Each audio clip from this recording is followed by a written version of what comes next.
பாஜக அரசோட ஒரு கிளை பிரிவு போல இன்னைக்கு தாவேக அரசு செயல்படுது.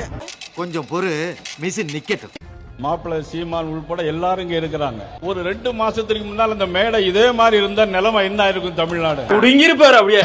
அப்படியே ஒரே புடுங்கி இங்க நட்டுருப்பாரு. வாய் என்ன வாயை வச்சுக்கிட்டு இது பேசுது. காலையில சாப்பாடு கொடுத்துன்னு காலையில பேசுவான், மதியம் சோறு வாங்கி கொடுத்துட்டு மதியம் பேசுவான், இரவு யாராவது சோறு போட்டா அவனுக்கு பேசுவான். அட வெக்கம் கட்டுவீங்களா? இதுக்கு எதுக்குடா வெள்ளையங்கிலி மாலையன்னு? இதுக்கு ஒரு 4 பேர்ட்ட மூத்திரத்தை வாங்கி மடக்கு குடிக்க வேண்டியதானே? நேத்து இங்க இருந்த இவனை திட்டி பேசுன, இன்னைக்கு மானம் கட்டு போய் இங்க இருக்க, அப்புறம் இவனை திட்டி பேசுற. என்னதான்டா அவன் கொள்கை கோட்பாடு அப்படின்னு இல்லையே. இந்த மாறி மாறி போறவங்களுக்கு ஒரே கோட்பாடு தானே. சீட்டு அதிகமா இருக்கணும், நோட்டு அதிகமா இருக்கணும், அங்க போவோம்ங்கிறது ஒரு கொள்கை. கண்ணாடி சார் அது நம்ம மூஞ்சியா அப்படி இருக்கு. ஏங்க இது என்ன ஆக்ஷன் பிலிமா, காமெடி பிலிமா? Killer film. ஓஹோ. வெக்கங்கெட்டு மானங்கெட்டு பிச்சை ஓட்டு பிச்சை கேட்டு இந்த மான தமிழ் மக்கள்கிட்ட வந்து நிக்கிறாங்க. இவங்கள மாதிரி ஒரு ஈனப்பேரு ஒருத்தல உண்டா? ஏங்க கில்லர் பிலிம்ங்கறீங்க, கிங்காங்க காட்டுறாங்க. நீதான்டா அந்த குரங்கு. நானா? இது ஒரு கட்சி, இது ஒரு ஆட்சி, ஒரு மானங்கட்ட கூட்டம். அப்பா ஒரு பேச்சுக்கு சொல்லலாம் படமா எடுத்து 100 நாள் ஓட்டுவீங்க போட்டிருக்கியா? சரத்குமாருக்கும் எனக்கும் ஒரே ரத்தம். நானும் தனியரசும் என் மாமா நயினார் நாகேந்திரனும் ஒரே ரத்தத்தின் பிள்ளைகள். நம்ம ஒன்றும் சாதாரண இனம் கிடையாது. நம்ம ஜாதியில இவ்வளவு பெருமை இருக்கிறதுனாலதான் அதை பெருமையா பேசுறோம். ராஜாக்கள் இங்க தமிழ்நாட்டை ஆண்டுட்டு இருந்தப்போ அத்தனை பேருக்கு இருந்த பரம்பரை நம்ம சாதாரண பரம்பரை கிடையாது. இப்படிப்பட்ட பெருமையான இனத்துல பிறந்தவங்க நம்ம. தெய்வ திருமகனின் பேரன்கள், பெருந்தலைவர் காமராஜரின் வாரிசுகள், கப்பலோட்டிய தமிழன் வாவு சிதம்பரனாரின் வாரிசுகள். எவனுக்கும் மாற்று கருத்து இருக்க முடியாது. மாப்பியால கூட இதுக்குதான் இந்த நாய் இந்த கத்து கத்தி இருக்கு. இந்த கவிட்டு ஓடு, அப்படி ஒரு ஓரமா போய் வச்சுன்னு. இதுங்க சார், எப்பல இருந்து போராட்டம் நடக்குது சொல்லுங்க சார். டேட் சொல்லுங்க சார், எப்பல இருந்து போராட்டம் நடக்குதுன்னு. எனக்கு ஒரு மயிரும் தெரியாது. போராட்டம் 5ஆம் தேதிக்கு முன்னாடில இருந்து நடந்துட்டு இருக்குது. இல்ல மாணவர்கள் போராட்டம் அபிஜித் என்னைக்குல இருந்து போராட்டத்தை ஸ்டார்ட் பண்ணாரு? அபிஜித் ஒரு மாசத்துக்கு முன்னாடி இருந்து ஜூன் 6ஆம் தேதி ஸ்டார்ட் பண்ணாரா இல்ல? ஜூன் 6ஆம் தேதியில இருந்து திமுக என்ன பண்ணுச்சு?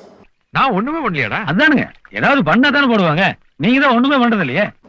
ஏங்க தீம் இல்ல சொல்லுங்க, திமுக என்ன பண்ணுச்சு? படம் ரிலீஸ் ஆச்சா இல்லையா? ரெஜன் மூவில தான் ரிலீஸ் ஆச்சு, டான் பிக்சர்ஸ் தானே ரிலீஸ் ஆச்சு. யாரோடது சார் சொல்லுங்க? ஏன் ரிலீஸ் பண்ணாங்க? தள்ளி வச்சிருக்க வேண்டாம், போராட்டம் நடக்குது, தள்ளி வைக்க வேண்டியதானே சார். ஏன் ரிலீஸ் பண்ணாங்க? நல்ல சாவு வருமா? செத்தா குளிப்பாட்ட தண்ணி கிடைக்குமாடா? புணந்துக்கு வண்டி கிடைக்குமாடா? நான் என்ன சொல்றேன் சொல்லுங்க சார். நான் கேட்ட கேள்விக்கு டைரக்டா பதில் சொல்லுங்க சார். ஆட்சியில் நேரடி பதில் சொல்லுங்க சார். உங்களுக்கு முதல்ல நான் கேட்ட கேள்வி நேரடி பதில் சொல்லுங்க சார். இது நக்கல்யா அவனுக்கு. ஒரு பீக்கான ஒரு நேரம், மக்கள் அடி வாங்குற நேரம், குத்துற நேரம். ஏங்க ஒரு பெண் தடுக்கிறாங்க, பின்னாடி கம்பி வச்சு குத்தி இருக்காங்க. FIFA வேர்ல்ட் கப் ஃபைனல்ல இன்ஸ்டாகிராம்ல ஸ்டோரி போடுறப்ப மாணவர்கள் அடி வாங்கலையா? டேய் என்னை சீரியஸாவே பார்க்க மாட்டீங்களா நீங்க? போங்க செத்த உங்க மூஞ்சில போய் யாராவது சீரியஸ்ல எதிர்பார்ப்பாங்களா? இல்ல உங்களுக்கு நல்லா புரிஞ்சுங்க. லாஜிக்கா நீங்க பேசுறீங்க. லாஜிக்கா நானும் பேசுறேன். இல்ல FIFA வேர்ல்ட் கப் ஃபைனல்ல FIFA வேர்ல்ட் கப் பண்ணிட்டு இருக்கோம். நான் என்ன சொல்றேன், ஒரு பக்கம் ஜென்சி இப்படி இருக்கறான், இன்னொரு பக்கம் அவனை சொல்லி நிறுத்துங்களேன்டா. அவன் நிறுத்துற, அந்த லூசுக்கு மட்டும் வந்துட்டே இருக்கான். வர நிறுத்துற அவனை. பைத்தியக்காரப்ப எதுக்குடா வரீங்க எங்கலாம்? ஜென்சியை கொண்டு வந்து உச்சகட்ட நேரத்துல நீங்க கூத்தடிச்சிட்டு இருக்கீங்க. இதுதான் தப்பான வார்த்தை பயன்படுத்தாதீங்க சார்.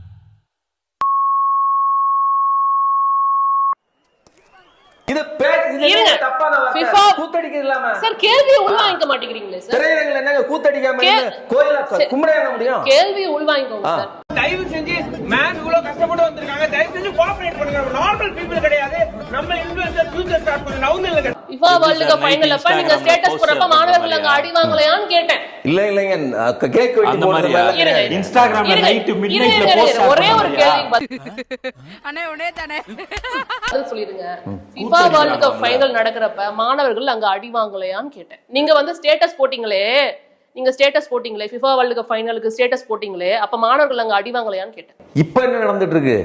எப்ப சார் கேள்விக்கே பதில் வரல சார். வேற எங்கடா வரணும்? வேற சொல்லுங்க, இடமே இல்லப்பா, இதாப்பா எண்டு. எப்ப ஒரு பேச்சுக்கு அங்க வாங்கியவான்னு சொன்னா உடனே சொன்ன இடத்துக்கலாம் சரி வந்து பீதிய கிளப்பலாம் என்னப்பா நியாயம். சரி பேசலாம். நீங்க இருங்க ரொம்ப நேரமா அவர் அமைதியா இருக்கிறார். அவர்கிட்ட பேசுங்க. ஒரே ஒரு நிமிஷம். அதாவது ஒவ்வொரு பிரச்சனைக்கும் ஆளுங்கட்சியை நோக்கி தான் கேள்வி. விஜய் என்ன கேட்டுட்டு இருந்தாரு இவ்வளவு நாள்? நீங்க என்ன வழியில பேசிட்டு இருந்தீங்க? எடப்பாடி பழனிசாமி பத்தி பேசுனீங்களா? ஏதாச்சும் பண்ணனா நான் பாட்டு ஓரமா அப்பாவி பிச்சைக்கார மாதிரி உட்கார்ந்துருக்கான் பாருங்க மேடம்ன்ற மாதிரி உட்கார்ந்துருக்கேன். சாரி என்னென்னமோ பண்ணி எப்படியோ மாட்டி விடுறீங்க. பிரச்சனை இல்ல. சரி, எடப்பாடி பழனிசாமி பத்தி விஜய் பேசினாரா? எதுக்கு பேசணும்? ஏன் பேசணும்? அதே மாதிரி நான் ஏன் பேசணும்?